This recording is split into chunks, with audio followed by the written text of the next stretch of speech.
Assalamualaikum.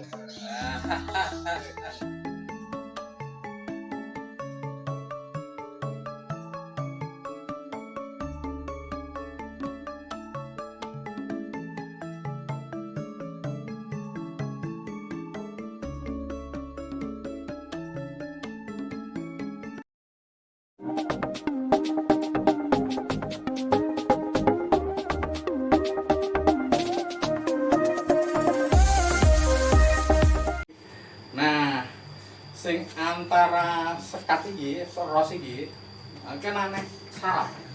Sing masuk di situ. Betul. Lah itu manggone iki ning nggon sela-sela itu. Heeh. Lah yen kaya ngene iki, kan manggone wis duluan ya ning ngono. Cuma yen kasusnya kayak gini kan otomatis kecep. Kan seperti ini. Fakta sembuhnya ya ini harus dicopot, harus dibenggang. Paham ya? Ketika benggang maka sarafnya kecepit. Namanya kalau di sini operasi tanpa bekas. Bedanya apa? Kalau di rumah sakit juga operasi, sini juga operasi. Cuma kalau di rumah sakit ada bekasnya karena ada sayatan. Tujuannya sama, dibenggang. Cuma kalau di sini nggak ada sayatan, dan di rumah sakit ada pen, ada skrup. Kalau di sini nggak ada pen, ada skrup. Maka penggantinya itu dibongkok, di tali nanti. Nah, ini karena kan kalau udah dilepas kan otomatis itu gilu-gilu gini. Biar nggak gilu-gilu di tali ini kan, ditageni. Terus kemudian harus bed rest lah, itu fungsi pengganti dari pen sama skrup.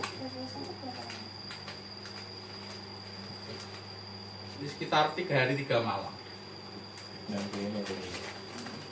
Ini mawon ya, Pak. Nah? Wadah bagus belajar. Oh, saya terhotel mawon ke gampang, hotel itu gampang. Hotel jenengan lebih nyaman, ya toh? Ya, tapi kan Oh, di sini jalan-jalan lo tidur toh, kok nggak diapa-apain? Enggak apa-apa. Oh, tapi kan betul kemana-mana anak-anak ini kan cerdas tuh, Pak Bambang. Lah itu yang saya nggak bisa. Di hotel aja, rata-rata di sini di hotel. Terus hotel nanti tak kasih tahu hotelnya yang di Wonogiri itu nggak naik, nggak anu gitu, jadi datar. Nah, itu jenengan prosesnya cuma masuk doang, gitu. Masuk turu wis nganti sampai 3 hari 3 malam. Kan di dalam kamar kan sudah ada tempat apa untuk di belakangnya kamar mandinya. Oh, itu tiap 5 jam sekali boleh bangun. Nanti diajari bangunnya.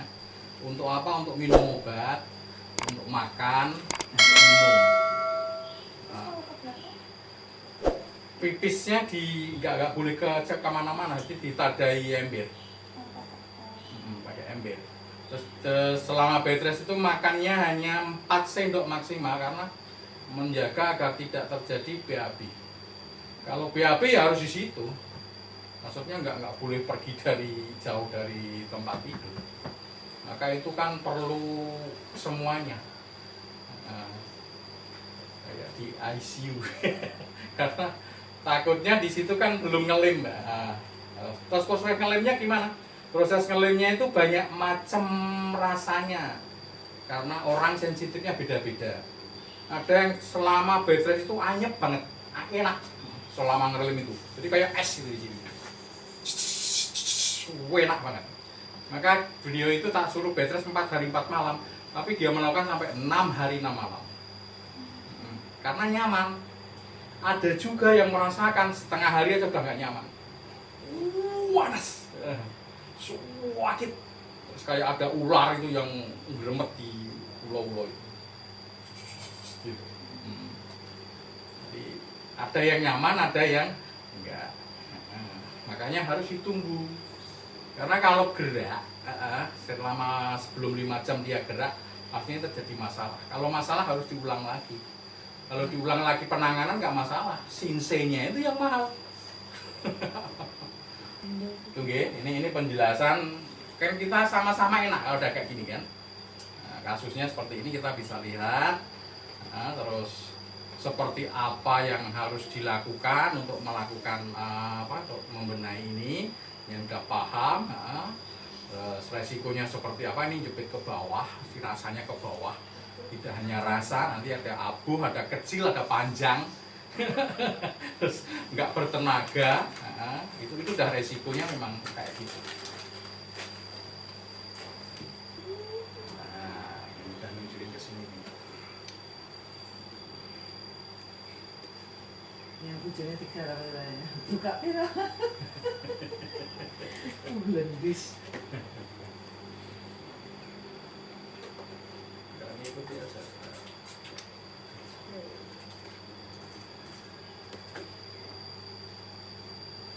Mainnya biru.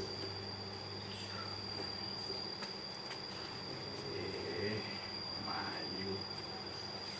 Gelem. Oh, gelem ding. Mayu sarape gitu. Ora langsung respon wis terus nunjuknya. Jadi itu tadi bukan nakut-nakuti tapi fakta. Ini kan sakit gitu ya. Artinya memang kayak gitu.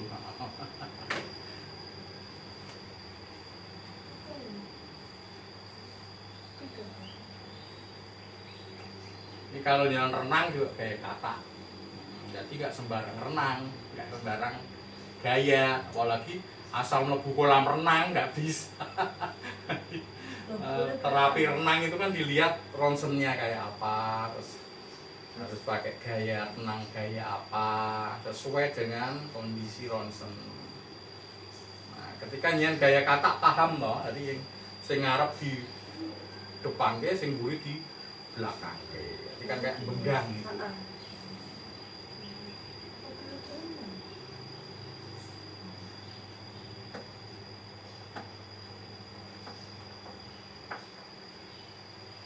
Misalkan ini nanti, misalkan karena ini kan belum lepas gitu, masih lengket kayak gitu lihat ronsennya tuh. Kalau ini wah udah nyaman udah tapi belum tentu sembuh. Saya harus ngomong apa adanya. Itu hanya yang keras itu udah agak melunak. Yes, maka saluran yang kejepit itu bisa ke aliran, tapi kan kecil dia. Nanti kalau lagi yuk kambuh lagi. Ya memang seperti itu kalau nggak di operasi ya terus kayak gitu.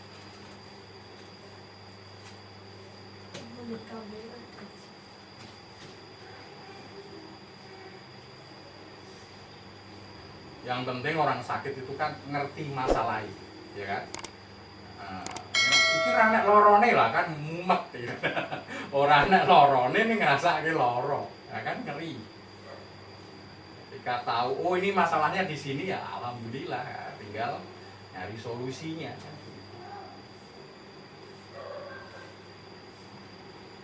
Itu pengapuran enggak bukan pengapuran, itu jatuh gitu. Insiden itu. Dan insidennya itu agak keras, maksudnya iya ingat sekarang. Piye? Dulu pertama yang kecil itu SMA itu pernah dijahit teman saya. Kursi dilesi. Saya kan dihindari. Oh, itu bahaya itu. Terus yang kedua kemarin puasa itu kepleset. Kepleset terus. Betul kan? Nah, sekarang baru ingat. Jadi kalau kita ngelihat ronsen nggak mungkin nggak terjadi insiden. Nah ini tadi kita sing curigai yang SMA itu. Karena orang duduk itu wis los. Dan itu semua beban tubuh dilepas. Ketika kursi diambil, otomatis duduk langsung di situ. Buat gitu. Iya. Nah, makanya itu kan langsung menjepit apa? Saya sampai pingsan karena kepala bergerak. Itu sebenarnya bukan karena kepala juga, karena di situ itu tek ini otomatis kesadaran itu hilang, nafas susah. Jadi kalau pas kejadian itu mesti kayak gitu, mesti nafas saja susah, terus keliyeng-keliyeng, kesadaran itu kayak hilang. Nah ketemu kan sekarang? Ya. Karena nggak mungkin itu nggak terjadi ya, nggak mungkin, pasti terjadi, apalagi lihat ronsennya kayak gitu.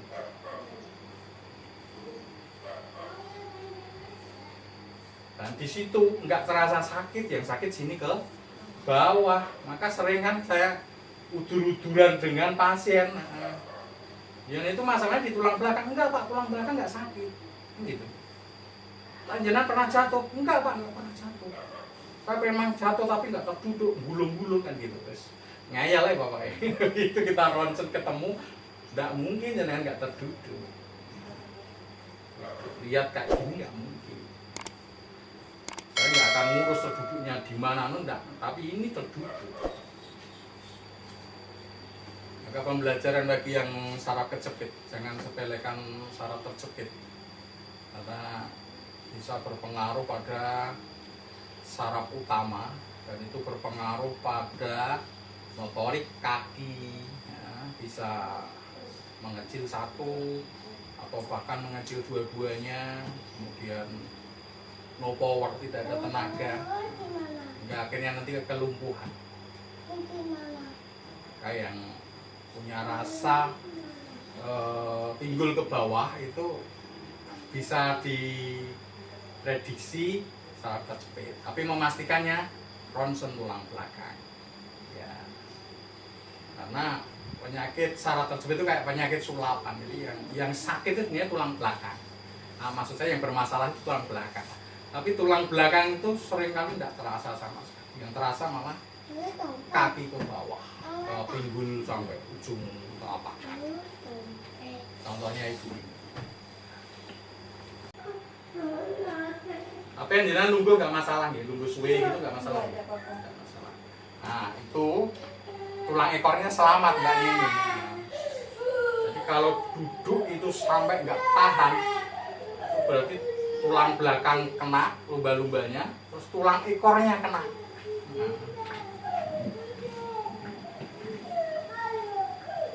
Disyukuri kalau yang, karena kalau tulang ekor itu lebih rumit lagi untuk eksekusinya, sangat rumit.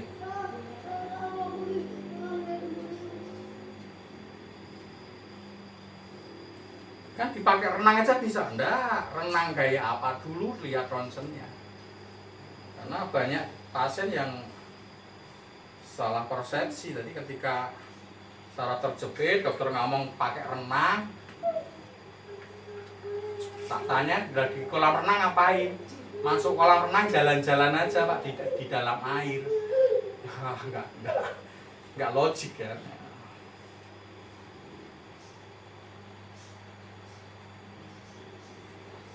Kayak mbaknya ini kan kalau lihat ronsennya ini kalau renang pun harus gaya katak. Enggak boleh gaya bebas, enggak boleh. Gaya dada enggak boleh. Gaya dada itu masuk langsung dada.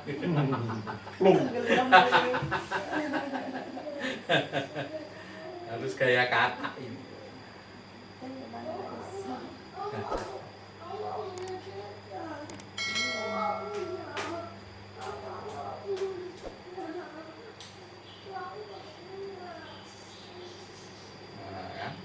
Ini saraf tadi dipegang itu langsung jendil. Bukan karena saya sakting, saraf yang dipegang, yang kepegang, yang ketotok langsung jendil.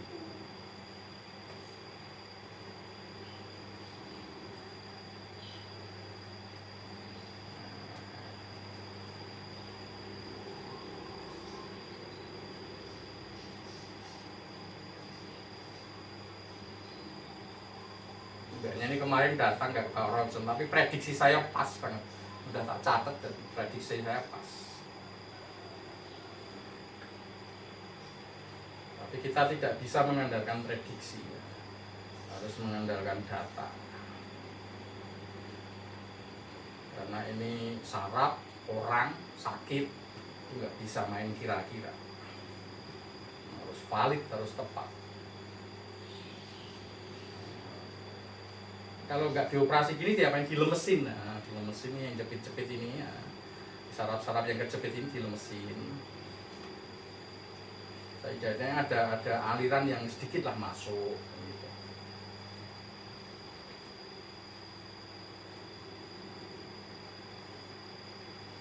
Nah, ini kemarin nggak ngaku ini sakitnya, bukan nggak ngaku, nggak inget, belum inget kejadiannya di mana, seperti apa nih. Ini tadi baru cerita. Baru inget.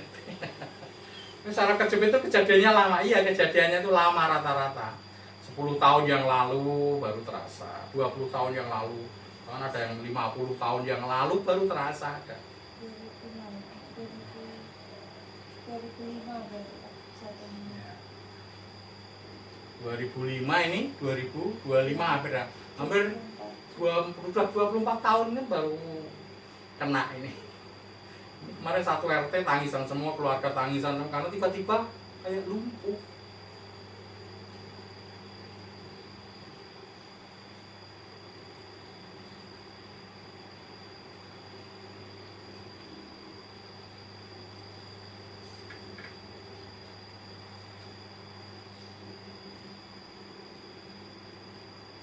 Kayak sulapan. Nanti kalau kena, kalau teratasi, udah sembuhnya ya udah kayak perawan lagi. Nah, yang semula lumpuh dia jalan, langsung lari. Ya gitu, kayak sulapan, secepat itu. Begitu kena ya kayak sulapan langsung, kayak yang semula nggak ngapa-ngapain jadi nggak bisa jalan, jadi nggak ada power, habis tenaganya, kaki diangkat nggak bisa, nanti larinya ke dukun, dikerjain saingan bisnisnya, kan macem-macem kan.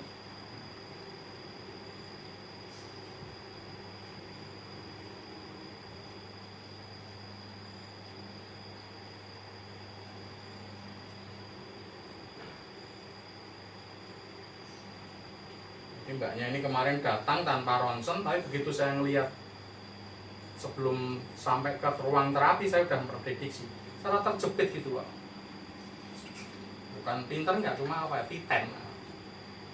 Gaya-gayanya itu udah gaya-gaya kecepit. Ya kita, nah ini biar masuk di sini. Nah. Tapi sakitannya pas awal kemarin. Oh iya no. Men ora aku yo dadi piye wong ngisi terapi kok iki sing lara kan. Ketok ora sekti. Nanti tak jarum lagi ya. Kemarin dijarum enggak? Enggak. Enggak? Enggak. Enggak. Kita jarum sebentar nanti untuk apa? Tulangnya biar agak lunak, kalau mau lunak ya kan. Semoga saja mau.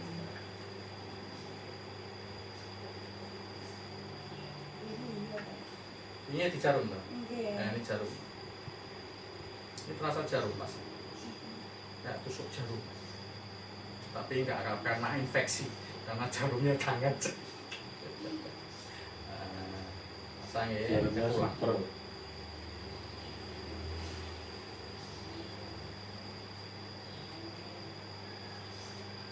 Ada Pak yang cara kejepit itu hanya terapi saja sembuh di sini, ada. Cuma ya di prosesnya lama, karena geser tulang itu hanya sedikit-sedikit. Kalau operasi itu kan frontal, jadi kayak dipaksa, betot gitu.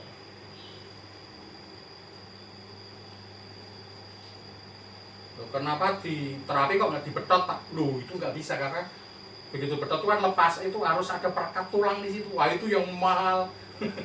Kalau terapi beli itu ya ngeri ya. Perekat tulangnya itu yang bersamaan dengan bed rest. Maka orang patah tulang itu kenapa harus digigit di siapa, itu kan biar diam. Kalau diam dia kan ngelim tulang lengket. Hanya ditotok aja. Itu lu udah sing berapa? Ini keempat, ini kelima di Bawah sini. lagi ya. Iya ini enggak, ini kesini kalau ya sakit dia. Jadi ketika syarat itu bicara sebenarnya, ngasih tahu ke kita. Ketika lumbal yang 5 ini kita tekan, wih, oh rasanya.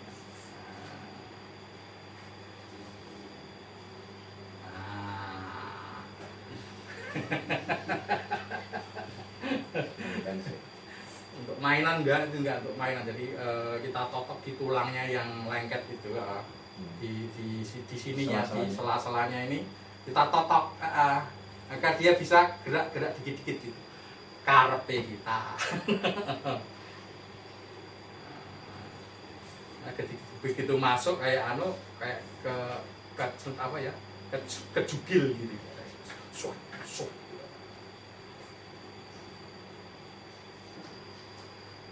Itu kalau di sinar Pak, ini pengetahuan juga ya karena Masih ya. jamaknya seperti itu. Jadi kalau terapi di sinar itu, katanya ultra red, inframerah kan begitu. Mohon maaf ya, saraf itu ada di tulang. Ketika melakukan penyinaran itu, lapisan ini yang kena adalah lapisan kulit dulu, otot atau daging, tulang, baru saraf. Padahal yang dieksekusi kalau karena gini kan saraf. Maka kalau disinar, kulit itu sudah melonyoh, sudah panas.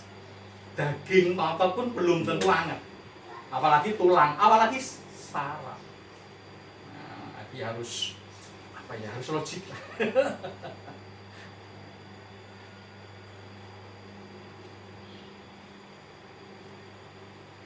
Jadi mending ditotok.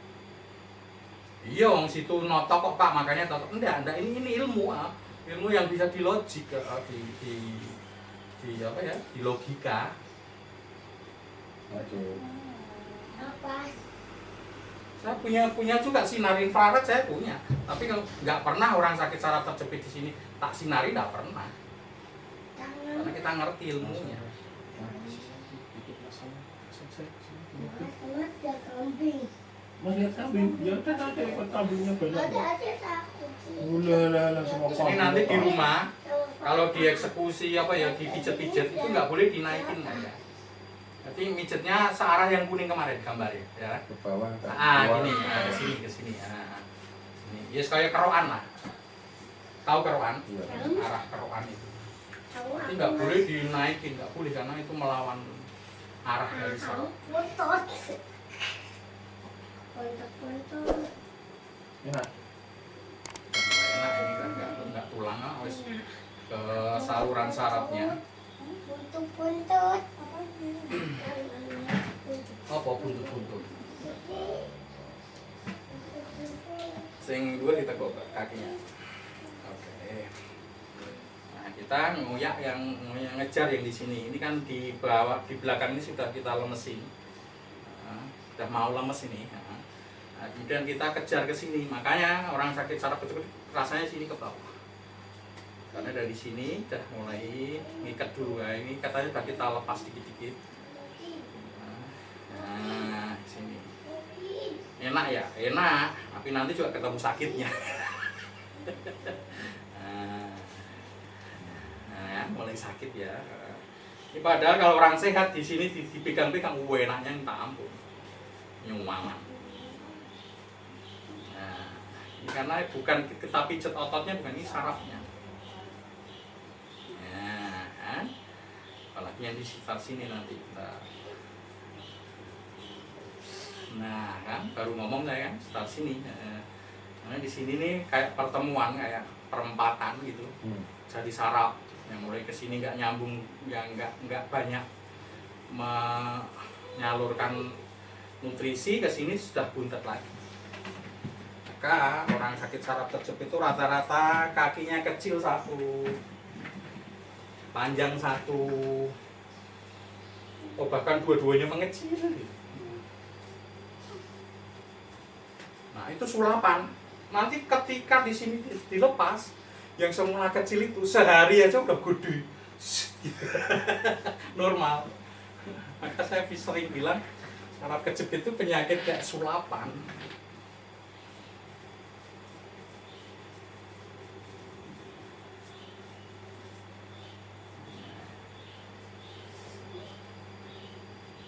Dipijet enggak, saya ditotok. Gerakan pijet, kalau gerakan pijet kan masuk keluar kan gitu. Kalau ini gerakannya lagi. Nah, tapi nanti efeknya nyamanin nanti ya. Setelah dilakukan seperti ini, berarti otomatis nyalur ke sana. Kebas-kebasnya jadi hilang, berkurang banyak.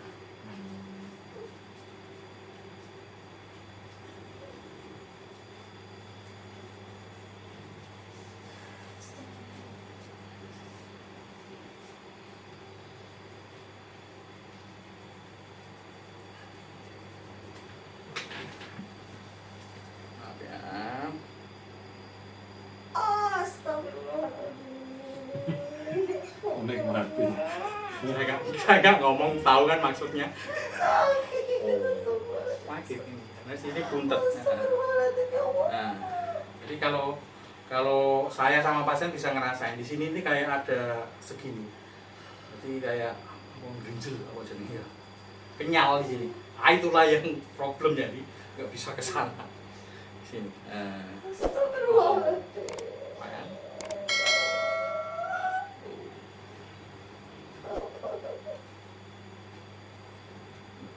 Ya, kalau ini kan tak tempel itu, ini nggak tak tekan sama sekali, tangan saya nempel aja. Kalau ini tak tekan, sakitnya minta ampun. Tapi apakah masalah selesai? Enggak. Saraf itu nggak mau sakit.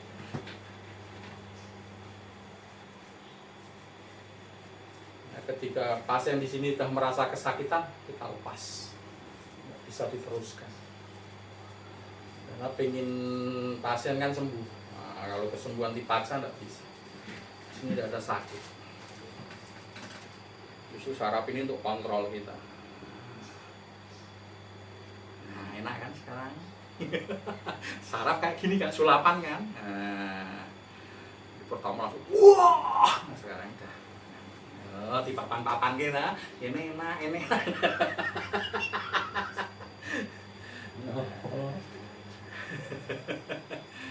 Nah, ini bukti ya, bukti real. Jadi kalau saraf itu ketika sakit terus kita menghindar, dia tahu dia nggak akan disiksa, maka dia akan memperbaiki dirinya sendiri. Tapi kalau sakit terus kita gitu, trauma itu namanya, dan itu nggak akan sembuh. Karena di sini mengandalkan self healing, jadi nyembuhin diri sendiri. Saraf ini biar nyembuhin diri sendiri. Ngerti kok? Enak tak sekarang? Ini bukti kalau ini sudah kesini sudah mulai ngalir.